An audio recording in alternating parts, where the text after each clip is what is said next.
mean to be unprofessional, but it gets a little warm up here. So I hope you don't stumble over the fact that I don't wear a suit coat all the time up here. Praise the Lord.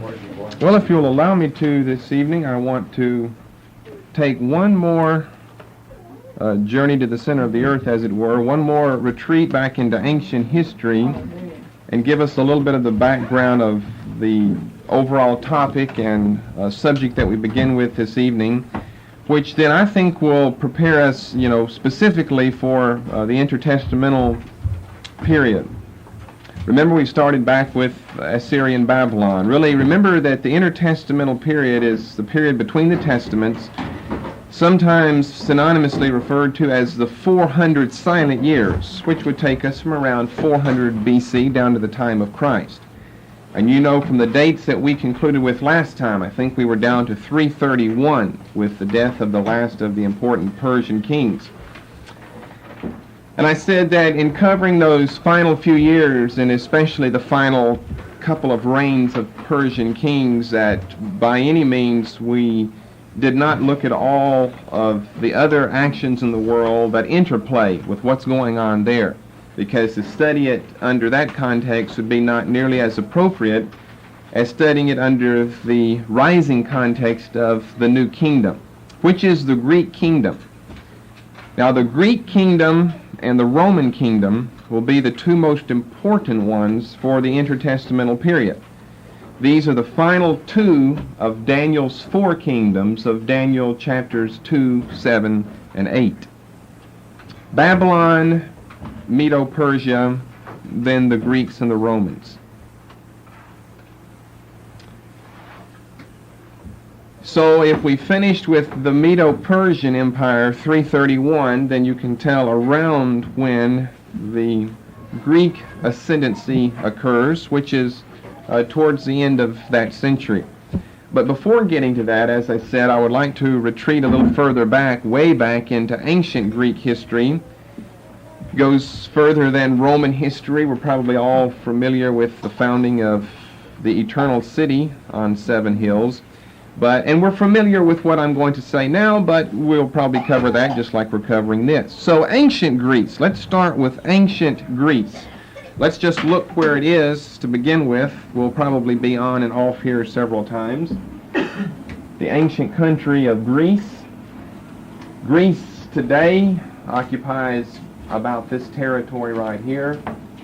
You don't hear much of this province, but Thracia and Illyricum you hear of. Illyricum's even mentioned in the Bible in Romans chapter 15. Paul at least got to the confines of the Illyrian people, and probably will be coming to the Illyrians, and 2 battles the Illyrians fought, if we have time, at the conclusion of the teaching this evening. But for ancient times, here's the boundary. You can see it all the way up here. Greece extended that far north, which goes up into Yugoslavia and other countries today, Yugoslavia being over on this side. The important part of Greece is primarily what you have here in Macedonia. You recognize, well, this is a biblical map, Paul's travels. We don't have an ancient Greek map, but you recognize some of those cities as being important Book of Acts biblical cities, in 2 Corinthians and 2 Timothy, and they're found other places. And we've already talked about Salonika, or Therma. Those were 2 ancient names. The more modern name for biblical times is Thessalonica. We've already discussed that before as a camping ground for one of the Persian kings as they were trying to take mainland Greece. Remember, both times they failed. We'll come to that again in the Persian Wars of 490 to 480 BC. But those cities are important for biblical times, for ancient Greece. Then you've got a little province known as Thessaly. Then you've got Achaia. You have the Ionian Islands over here. You have Attica, this little peninsula here with the greatest of the Greek cities, Athens, as its capital, known as Attica, and then, of course, the Peloponnese. Now, those are a lot of big, fancy names sometimes, but they're very important for study of ancient Greece. You have to know those names and what part, what province, what region of Greece they have reference to know where these battles are being fought and to know what's going on. I think over in 1 Thessalonians 1, that's from pure memory, if it's there.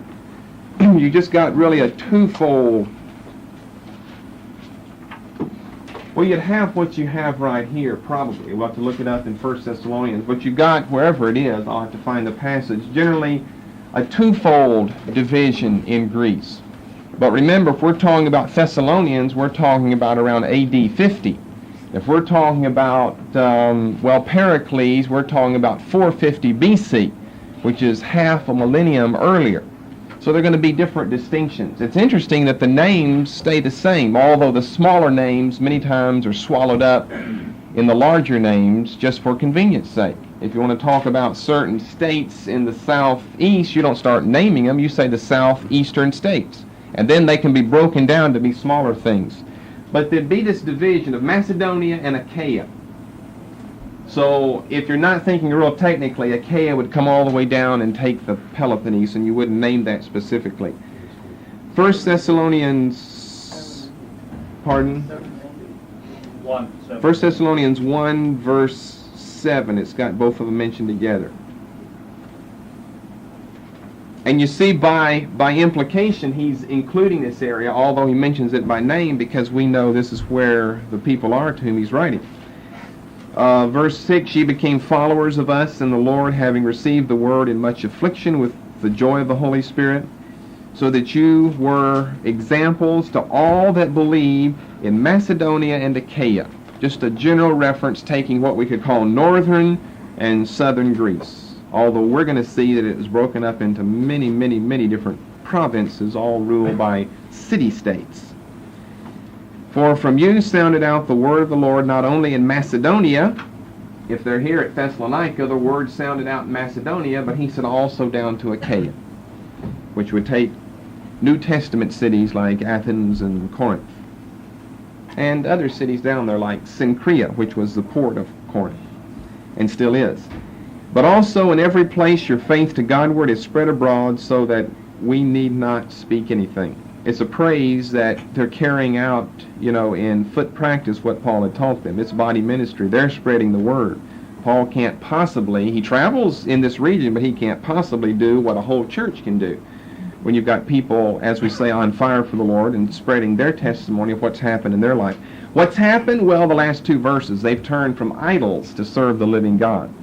So it's no small conversion going on there. They weren't turned from one religious faith, the Baptist faith, to the charismatic faith, but from open idolatry to open and true and manifest worship of God. So this was ancient Greece, and ancient Greece is still there. It's just, different boundaries and different confines. So I wanted to maybe mention a couple of familiar things about ancient Greece, what ancient Greece was famous for.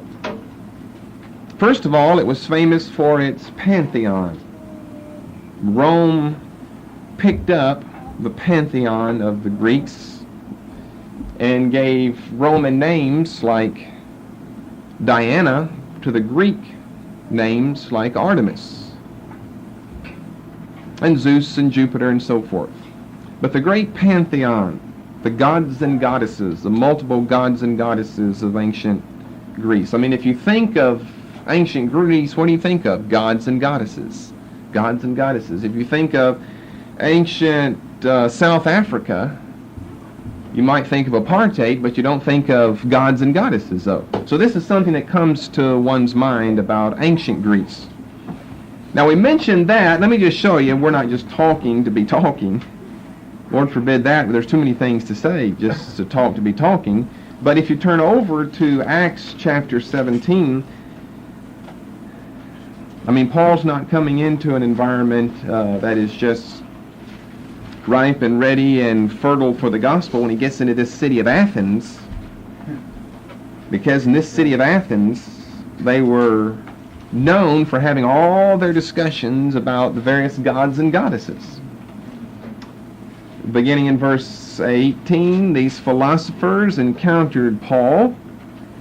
They said, "What will this babbler say?" And others said, "He seemeth to be a setter forth of strange gods." Always talking about the pantheon.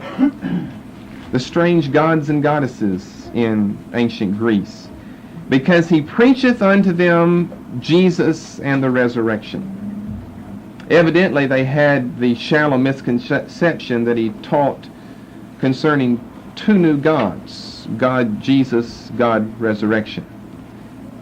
They took him and brought him unto the Areopagus, or Mars Hill.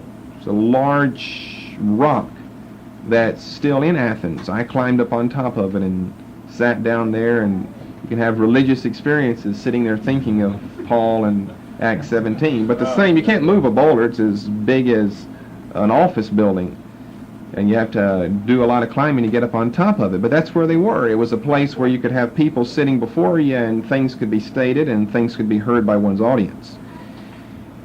May we know what this new doctrine whereof thou speakest is. You bring certain strange things to our ears. And then he says in verse 22, he perceives they're too superstitious. Because in the next verse he says, I passed by your devotions and saw an altar to the unknown God. There's so many gods and goddesses, they just wanted to throw in one that might not be known, so they call him the unknown one, to make sure we've got all the gods and goddesses. So ancient Greece is famous for its great pantheon.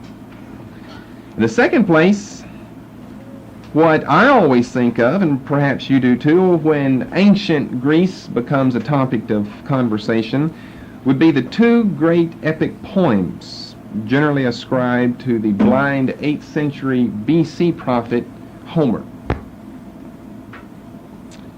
No one knows whether Homer was really blind. No one knows whether Homer really wrote the two greatest epic poems in all of Greek literature. No one really knows whether Homer ever really lived. But at least on the surface, the poems are subscribed to the blind 8th century BC prophet Homer, who lived about 400 years after the time of which he's writing. And those two would be in the first place the Iliad. Haven't we all at least seen a movie, read a comic book, read in college the Iliad before? My memories, maybe the second one more than the first, because, well, from both of them we have adopted so many sayings and so many names and so many figures of speech, as you'll see. We're talking about something 1,200 years BC, over 3,000 years ago. And it's so surprising to see down to this day, down to what you clean hard-to-clean dishes with in your kitchen. We fall back upon the great epic poems by the blind 8th century BC Greek prophet Homer. A lot of people don't know what's going on. And can I just pause? It just comes to mind, but can I just pause for a moment to say, as soon as you have to get rid of one item because of its association over here, then where do you stop? You got to start studying 10,000 years of Earth history to find out where does this originate. Well, I'll share some of that with you as we go along. The Iliad, it's a story about Achilles. Achilles is really the major figure in the story. I believe the first word is war or anger. Maybe it's anger, I forget which. In the Greek edition anyway. And it's about the anger of Achilles because he's been slighted by the commander-in-chief, also the king of the Greeks, Agamemnon. Are these names familiar to you? Agamemnon, Achilles. And, of course, we don't want to go into a whole teaching of the Iliad. It's very interesting. I find it very interesting, the little reading that I've had time to do in the past years in high school or college or wherever, these great Greek epics. You certainly won't get any biblical principles out of them except what not to do.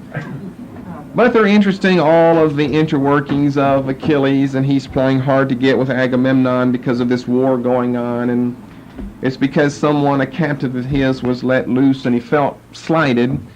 And so he's the chief warrior. He's the greatest warrior of the Greeks, Achilles at this time.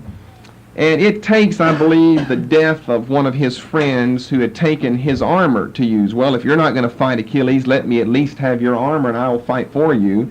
And of course, when something like that happened, this was long before the invention under people like Sophocles of the Greek tragedy, but it has a lot of tragic elements to it. Although it specifically is epic, it's certainly tragic at the same time.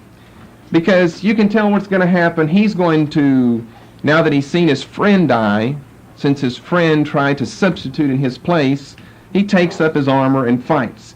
What's the fighting all about? It's the Trojan War. The Trojan War. A 10-year war between the Trojans and the Greeks. I went to a Southern Baptist high school, and that was our emblem. We were the such and such Trojans. How many little schools have you heard the Trojans? And you have your little mascot with a sword and this big helmet on and decked out in what would look to us like a Trojan War outfit. That was a Christian school, named itself after these pagans in ancient Troy. But what sparked the Trojan War was the face that launched 1,000 ships. Helen, who was the wife of Menelaus, who was an important Greek figure, was kidnapped and raped by Paris, the son of Priam, who was king of the Trojans. And as a result of this capture of Helen, the beautiful wife of Menelaus, it's been said ever since then, and women have been compared to her, that she had the face that launched 1,000 ships. Well, the whole Greek nation went after Paris and Priam to take Helen, the wife of Menelaus, back. And so you have a 10-year period of war known as the Trojan War. And Troy falls in 1183 BC. You can say 1200, I say 1200, but the best date that the archaeologists have been able to come up with, there are about 11, if I remember correctly, civilizations built here in this place known as Troy. And one of these dates from, the destruction of it dates from, around 1183, which is probably a good guess. As I say, you can round it off to 1200. Now, looking back up here at the overhead, does anyone know? A lot of people don't have any idea. They've all heard of the Trojan War, but can anyone tell me where Troy was? This is something interesting. You know, people could probably guess where Acapulco was if you showed them a map, a city that's famous that you've heard of. Everyone's heard of the city of Troy, but who really knows where it was? They know where all these other ancient cities were, ancient Greek cities or Roman cities or Babylonian cities or whatever. Well, it was located right about there. Now we have a city under that, again a biblical map, Troas. I don't know of any relationship between the names, but Troas, where Paul visited, Acts 16, Acts 20, 2 Corinthians 2, 2 Timothy 4. Troas, it's mentioned in 4 passages in the New Testament, was about 10 miles southwest of the ancient city of Troy. So if you've ever wondered where the Trojan War was fought, it's fought right here. And the ruins of Troy can still be seen to this day. So here are the Greeks sailing across the Aegean. They would have gone this way to hug the shore and attacking Troy. And so we've got things like, if you've ever heard someone refer to something or to someone else as a Trojan horse. Have you ever heard that used as a figure of speech? I've used it myself. Maybe I can use it more. You'll know what it means now. Because if there's one thing probably we all remember about the Trojan War, it's the Trojan horse. They brought the horse into the city, and all the Greeks were inside the horse. The Trojans thought they were safe. And after drinking and reveling during the night, whenever darkness finally descends, they open up the belly of the horse, and the Greeks come out and slaughter the Trojans, and that's the end of the Trojan War. Did that really happen? Well, all of the rest of this involved is so mythological, no one can be certain. It's guessed that no, there was no such thing as a literal Trojan horse. Troy really was a city. The remains of it are there. It was destroyed over 3,000 years ago. But Achilles, what are we talking about? What happened to Achilles? Achilles now is the greatest warrior for the Greeks. What happens to Achilles? He gets killed. How does he get killed? He was their greatest warrior. An arrow killed him, but where did it hit him? In his heel. What do we speak of today? An Achilles heel, an Achilles tendon. That's part of your body. And if that thing's ever severed, oh, you're in trouble. That's what happens to football players. You get stepped on that Achilles tendon, the back of your heel, and you're done in pretty well for a long time. Maybe the miracle of modern surgery could help, but not too much. You're done in whenever someone steps on that. You ever had someone step on that area? It can really bruise the back of your foot so that it makes it very difficult even to walk on that afterwards. So if you talk about an Achilles heel, that's a person's weak point. Well, anger is my Achilles heel. We'll get saved and it won't be because it shouldn't be. It's a person's weak point. A Trojan horse, the charismatic movement's a Trojan horse. Amen. It's presented as, a gift in disguise, and that's what it is. It's a disguise, but it's not a gift. It's presented as something the JD is teaching. It's a Trojan horse. Because once you get it inside your city and go to sleep, it'll open its underneath side up and come out and destroy you and level your city. So that's how the phrase a Trojan horse. A Trojan horse is something like the so-called, probably mythological Trojan horse that existed. Another one of the great warriors during this time was the warrior Ajax, and people use Ajax today. Where do you think all these names came from? A lot of them came from ancient societies, the Greeks, the Romans, the Babylonians, the Egyptians, and so forth. And we could go on, but there's the Iliad. Then in the second place, under the great epics, the Odyssey, the sequel to the Iliad. The Odyssey is the story of the 10-year attempt of one Odysseus to get back home after the end of the Trojan War. He's from the island of Ithaca. We showed you where the Ionian Islands were, which is one of the Ionian Islands on the western side of Greece. Follow the body of water that extends eastwardly between Achaia and the Peloponnese towards Corinth. Follow that out backwards and you'll run into the island of Ithaca. But Odysseus, his Latin name was Ulysses. Ever heard of anyone named Ulysses? Ulysses, one of our presidents, S. Grant. Well, that's where he got that name. Who's ever heard of the name Ulysses before? You had to get it from somewhere. That's the Latin form of Odysseus, the Greek name. One of the Greek warriors who is trying in a 10-year attempt after this 10-year Trojan War to get back home to his wife Penelope. Where do you think people have been named Penelope from? Well, the wife of Odysseus, Penelope. And if you remember the account, she is, it's an adventure story, but it's a love story at the same time. Because while he's gone 20 years in all, but particularly the 10 years, he has a very important son at home, and his wife Penelope. She learns of the end of the war, and so your husband's coming home, and it takes him 10 years to get there. And it's a love story in seeing how faithful she remained to him in spite of these multitudes of suitors that came to take her hand in marriage, saying, well, we know that something's happened to your husband. He obviously died on the way home from the Trojan War. And she keeps persisting, no, he's going to come home, he's going to come home someday.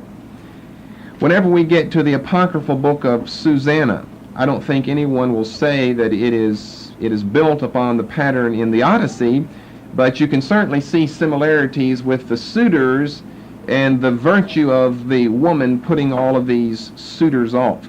So Penelope puts the suitors off, and she's in such difficult straits, as is her son, until Odysseus comes back home. And the whole ending of the story is very interesting, how Odysseus, he can't come right in and say who he was, because he's probably going to be killed by all these suitors.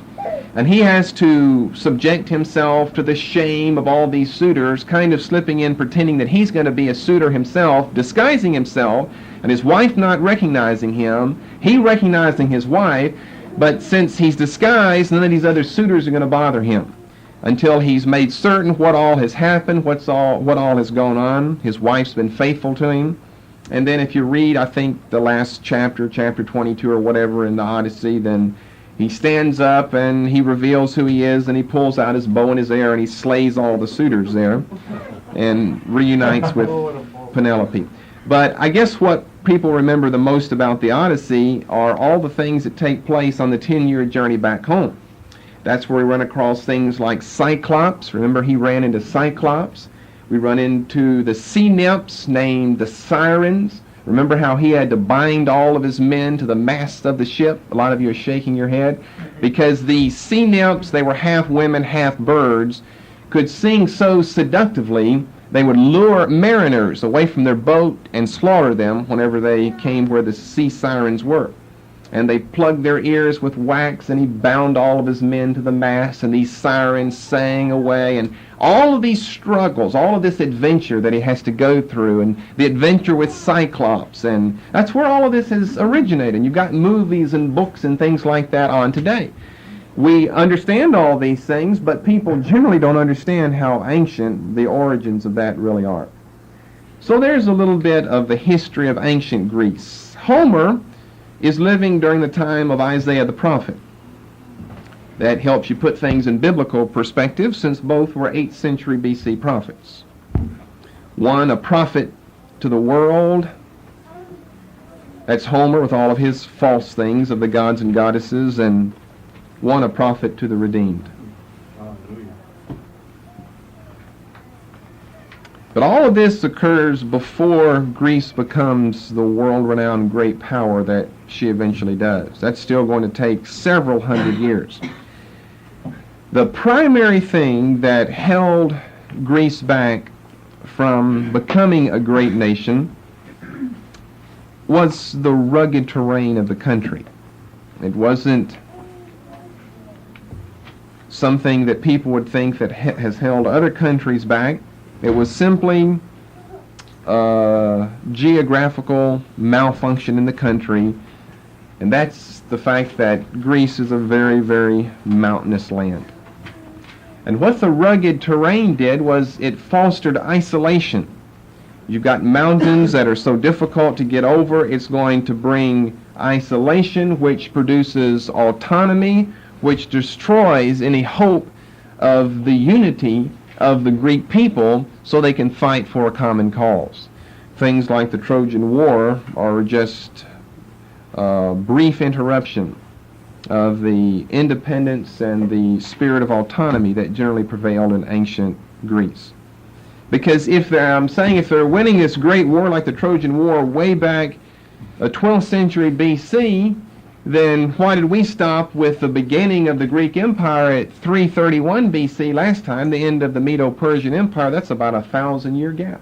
Why not great back then? Well, it's because of the rugged terrain. You can see on a topographical map of Greece, it's just controlled by mountain ridges and by mountain ranges. It's made up of so many different mountains and valleys, and in these valleys you would find all of the various cities. But they're referred to in ancient Greek politics and history as city-states because they were more than just our concept of a city as just a city that controls only the city boundary, and then once you get outside, then you're out into the county. They were a state in itself. Now, a city was still the center of it, but the city was a state at the same time because it controlled that whole valley. Wherever you had flat land, and then on the mountains, as you'd go on the other side, you'd have another city that's not just a city, it's a city-state that controlled that whole general territory. Now, the four most important city-states were the following: Athens, Thebes, Corinth, and Sparta. Athens was the great experiment of democracy in the 5th century before Christ in Greece, and Sparta was the militaristic city, but city-states at the same time. Well, let's go back up front again and point out where these city-states were. Athens is seen and Corinth is seen because they're two biblical cities. And notice as we're pointing these out that practically, well, they're in this general area because it's in the southern part of Greece where the population is concentrated, and therefore the politics are concentrated as well. This region, which if we've got time this evening, we'll conclude with, this region doesn't become important until later on. So for the time that we're talking about, we have Athens, we have Thebes, which will be right here. Spelled the same way as the ancient Thebes of Egypt, Corinth, and Sparta, down here on the southern end of the Peloponnese.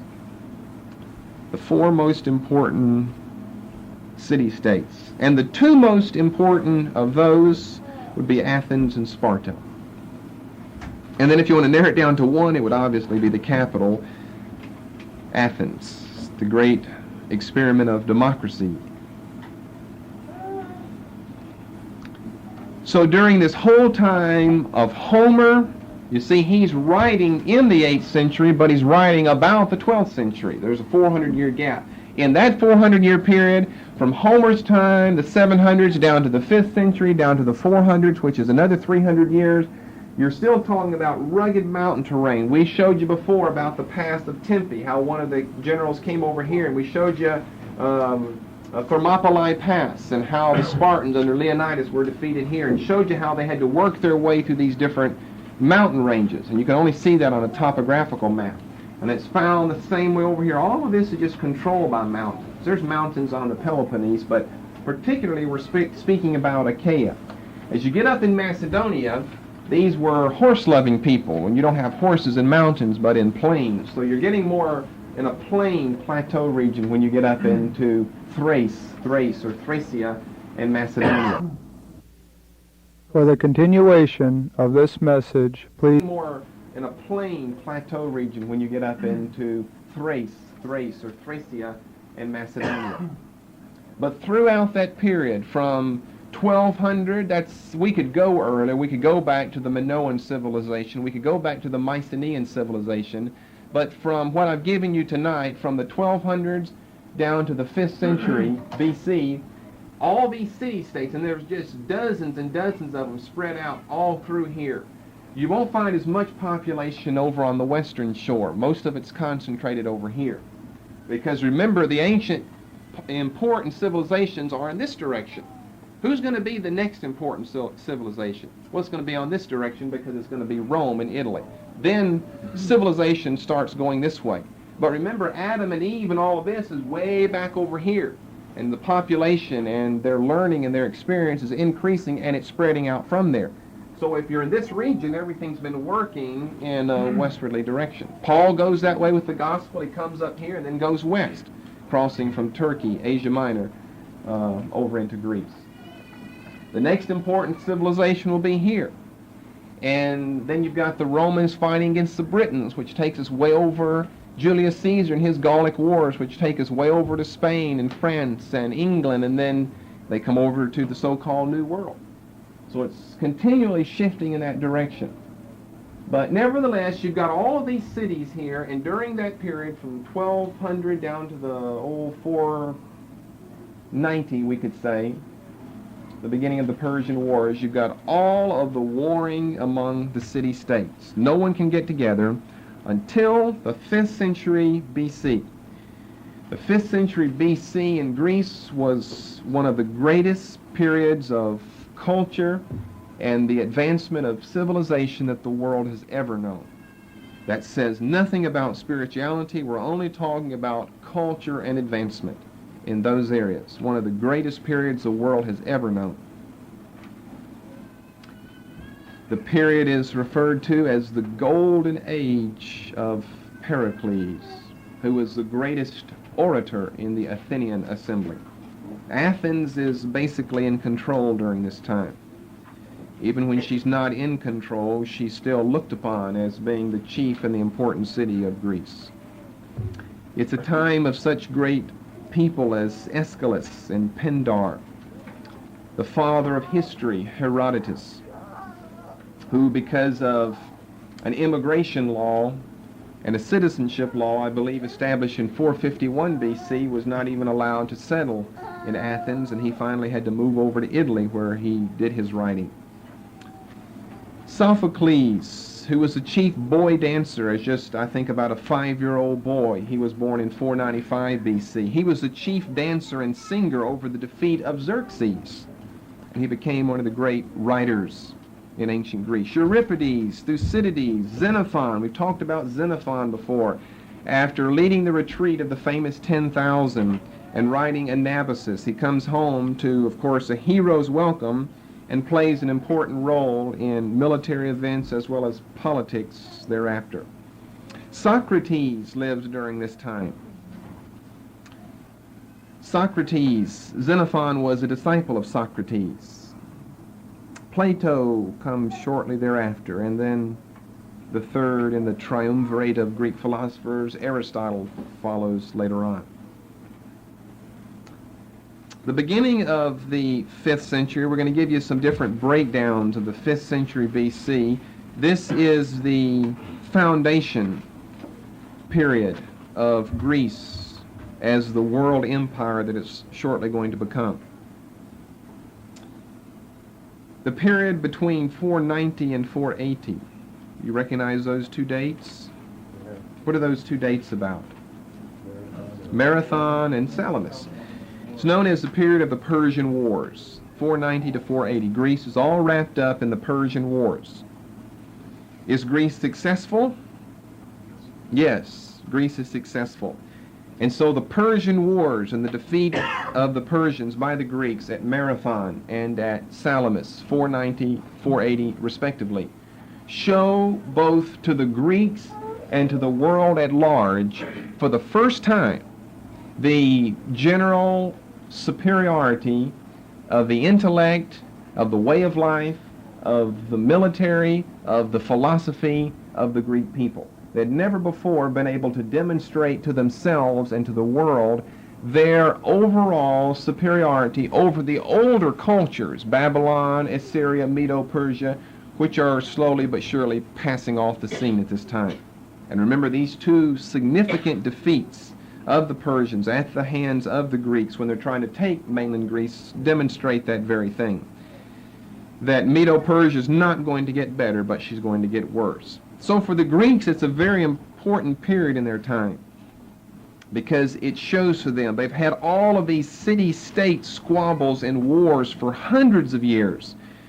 One city would have the control, and then another city, and then one city, and then another city, but never having the resources to leave the confines of your own country and go out and conquer the world. You can keep people, the Persians, out of your country, but you can't get out of your country to go and defeat others, which means you'll never be a world empire doing something like that. So it's very, very significant that they were, at least in some measure, able to get together over the common cause of the Persian advance of the army. That's why they got together, and stopped the Persians in two important battles, 490 and 480, Marathon and Salamis. And so it shows to them their intellectual and military superiority over all of these older cultures.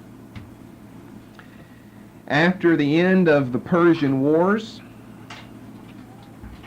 the Greek city-states pick up their ancient animosities and rivalries all over again and continue with their little squabbles back and forth over their territory.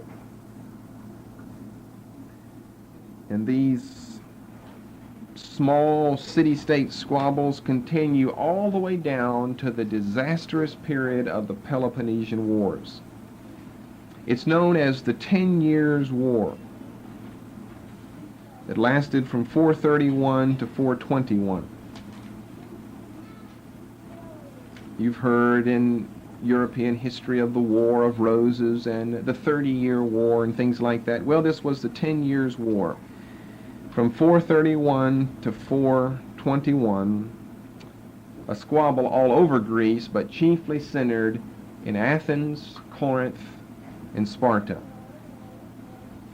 I've got it extended from 431 all the way down to 404, because this really is the end of the Peloponnesian Wars. 421 is the official end of just that period.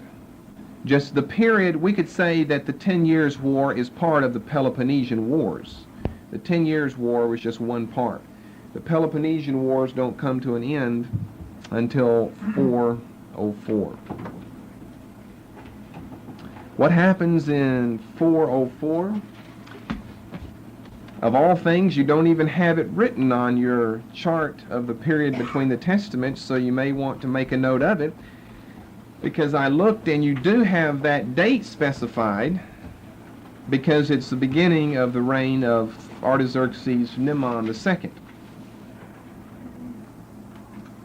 Now the comments, the three comments under Artaxerxes the second and his name we've explained to you before. The revolt of his brother Cyrus, his defeat at the Battle of Cunaxa,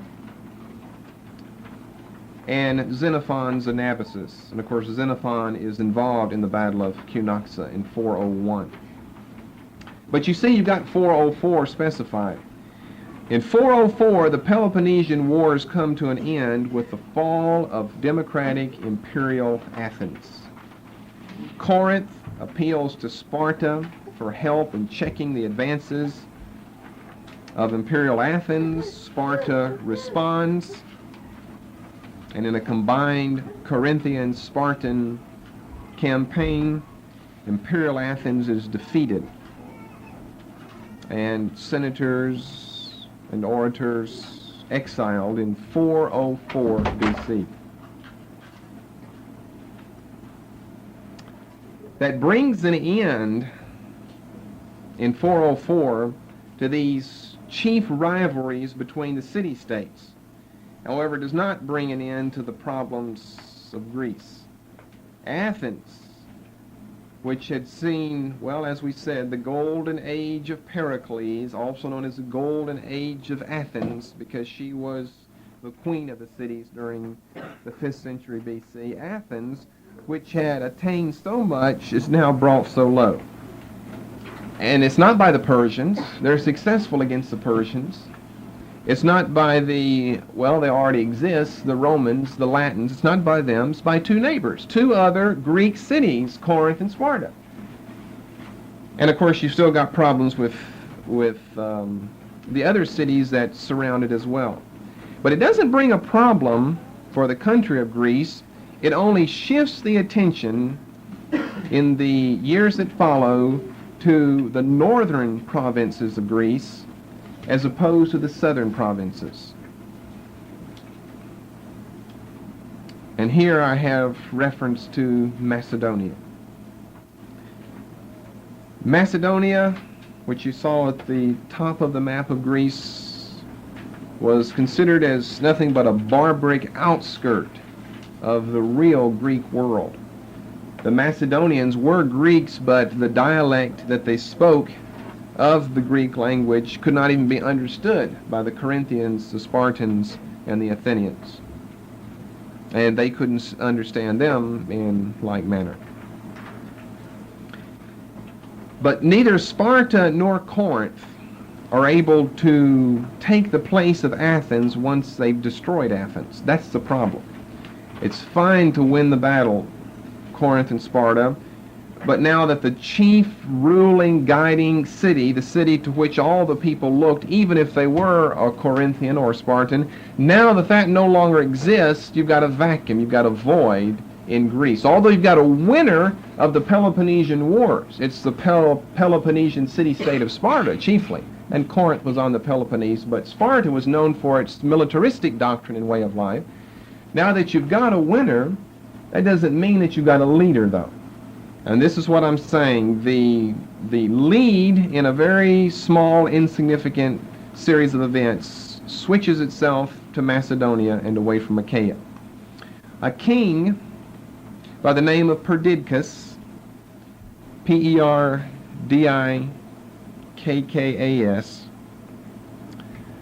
Perdiccas, who was king of the Macedonians, is killed in the year 359 in a pitched battle against the Illyrians.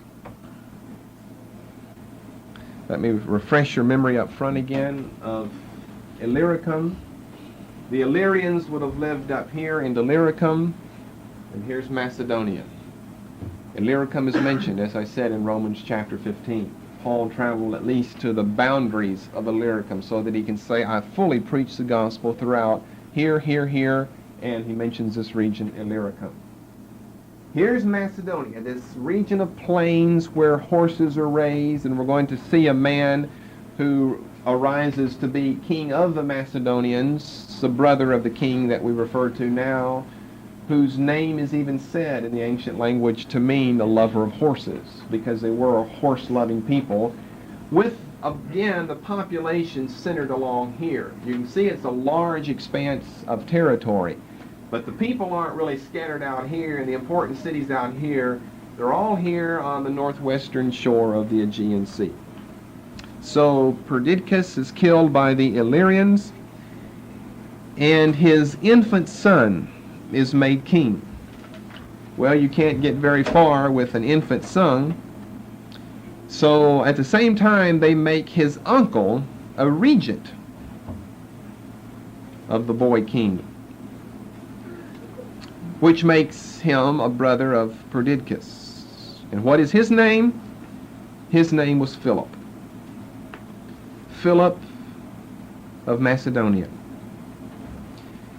As the Macedonians experienced the regency of Philip over the infant son who had been made king, as they began to experience that, they saw what a good leader Philip would be, and so in the same year, in 359, Philip was made king of the Macedonians. He was a brilliant soldier, and he was a brilliant orator, all at the age of 22. Now, obviously, when all of the enemies of Macedonia see this turmoil, oh, I hear you've got a new king. He's 2 weeks old. Well, they're going to swarm into the territory and try to take advantage over the Macedonians, their horses, their livestock, their people, the treasures that they have, and so forth, because of the internal commotion that you have going on in the government. So Philip, because of course he's not ready, he's just taken over as king. His brother's just been killed, and he's just taken over as king in 359. He's not ready to stop all of these people. The Illyrians are in, and people from Thrace and people from Asia Minor are coming in to capitalize on the transition stage in the Macedonian government. Because he's not ready to handle them, he's very wise. He doesn't offend any of them. With the jewels and the money that he has, he buys several of the raiding bands off. Others he will surrender a little bit of territory to, pretending the whole time that he's making huge sacrifices for his enemies. But he's very wily. He was giving them the worst territory possible. They just didn't know it. They weren't familiar with the area like he and the other Macedonians were. He spends the entire winter of 359-358 training his soldiers, not only training them by example, use of the bow, use of the arrow, use of the horse, but firing them up with his brilliant oratory, preparing them to be the people who are going to, first of all, fill the void for fallen imperial Athens, which means they would take over control of Greece, and secondly, to take over the world.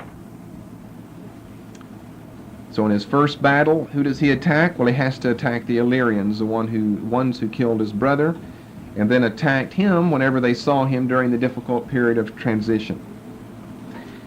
And during this period, he enters into a conflict with Athens. Remember, we're about 40 years now past the fall of Athens, which has given Athens time to get her feet back on the ground again. I mean, Sparta and Corinth didn't go in and level the city or something because it's another Greek city. Your kinsmen, even though they're your enemies at the same time. So the Macedonians under Philip enter into a conflict with the Athenians over the allegiance of the Chalcidians. The Chalcidians. The Chalcidian League was a league of nations, or a league of city-states, rather, under Olynthos, which was the chief city-state near Thessalonica, obviously in Macedonia. Now, the Chalcidian League, although it was controlled by Olynthos, Olynthos, it nevertheless was comprised of many, many different city-states in the Macedonian region. Philip wants them on his side so he can consolidate Macedonia. Athens wants the Chalcidian League of Olynthos on their side so they can check the advances of Philip as he attempts to gain control over all of Macedonia. Well, Philip being as close to them as he was, Philip being a Macedonian, like the people of Olympos, they were won over to his side, which means at this time, all of Macedonia is under the control of Philip. Philip then, over the next few years, works his way down through Thessaly. Let's go back up front again, and I can point out some of these things to you. Obviously, Olympos would not be on here, but Olympos is right in this general area. The Chalcidian League, which was controlled by Olympos, was made up of city-states all throughout this peninsula. We've talked about one of these fingers in Mount Athos, the Cape of Athos, where the soldiers decided not to sail around again the second time, which is located right here. So once here's Athens, remember. Once Philip has gained control of the Chalcidian League stationed at Olympos, and he's got this region of Macedonia under his control. The next thing that he begins to take is Thessaly, the province of Thessaly, which is this area right here. Doesn't have anything to do with Thessalonica, they just happen to start off the same. But Thessaly, which is this region right here. Working his way down, as you can see, down in the southern part of Achaia, down into Attica, down towards Athens. In the year 349, 348, he wasn't a very good partner to have in warfare, because he attacked the Chalcidian League of Olympos and defeated all of them. So he makes you a friend of his, and then 10 years later he turns around and attacks. So he's in control now of much too large of a section of Greece for the comfort of Athens, or any of the other cities for that point. So small skirmishes continue. We stop with the year 348, just to keep your references there in time to see how long this has taken. Philip, moving his palms here and there, rearranging things to get better and more control of the empire that he's attempting to establish, continues doing that very thing, but nevertheless still working down towards Attica, not necessarily physically or geographically, but mentally. That's where he is headed. And it finally all comes to a head 10 years later in the year 338 BC, where Athens, Thebes, Corinth, and other cities in that area, city-states, face off against Philip, the western portion of Euboea, at the Battle of Cheroneia. Euboea is this long, skinny island right here. It's Euboea. E-U-B-O-I-A. The Battle of Cheroneia. And of all things, I don't think you have that. Or you've got it mentioned, you don't have the name of it. At least you've got the date. 338, towards the end of the rule of Philip of Macedon, the Battle of Cheroneia. C-H-A-I-R-O-N-E-I-A.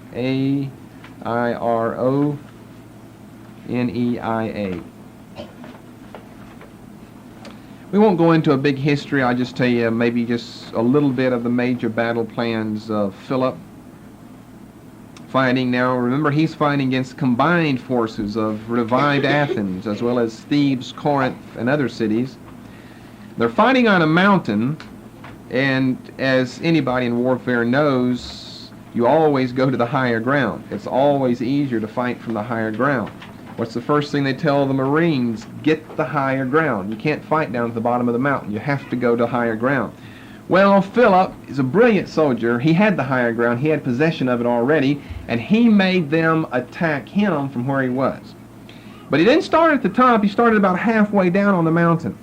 And as the Athenians and the people from Thebes and Corinth, the other cities, began to attack, then he instructed his generals to slowly retreat backwards up the side of the mountain.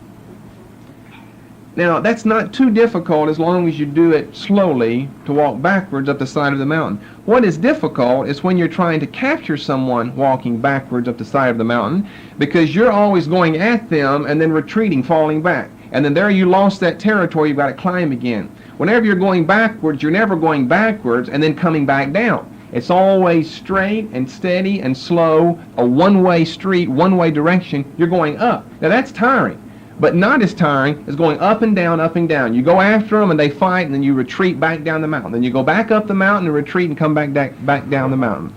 And that went on long enough until the soldiers were tired out. And as the soldiers became tired out, and of course a lot of the forces now had reached the top of the mountain, of course they're spread out all in the valley below and on the lower part of the sides of the mountain. An 18-year-old general led the main force of the Macedonian cavalry. Remember, since I've been pointing out many times before, they were known for their horses. They must be brilliant horsemen. And the Athenians and the Corinthians certainly couldn't handle anything like horses, not like the Macedonians could ride them. But anyway, this 18-year-old general get the force of the age.